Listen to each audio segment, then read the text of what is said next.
Mayong hapon po, labi na nga to sa itong mga kaigsunan, diya sa kahanginan, no? Diya sa kahanginan sa Bumbo Radyo, basta Bumbo Radyo, Bumbo.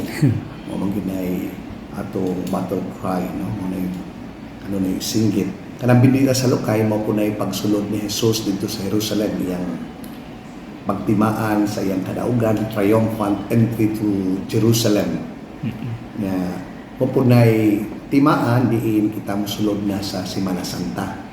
Mao mo ni gitawag na to pinakabalaan nga semana sa tibok tuig, no? Kay tungod din tuiga dili tungod sa paganto sa tungod kundi tungod sa dakong gugma sa tong Ginoo dinhi kanato, no? Nang mo gid nakapabalaan. Ang kanang iglesia usapon na sa mga tradisyon nga gipaambit sa tungod kay suunang mga silang mga kaparian, no? Kaya kanami atong pagtuo nga pagka-Kristiyano, pagka-Katoliko, gikan man mga katsila, di ba sila pag-anhi din niya. Hangtod karon ato gatong gibuhat usan niini kanang Vista Iglesia sa Huwebes Santo. Diin kita moduaw sa mga pipila ka simbahan. Sa pud na ano kinahanglan gid moingog kita kanang bitaw murag fasting. Ang kana man yung fasting ang spirit niya na munang karne kay lami magong karne.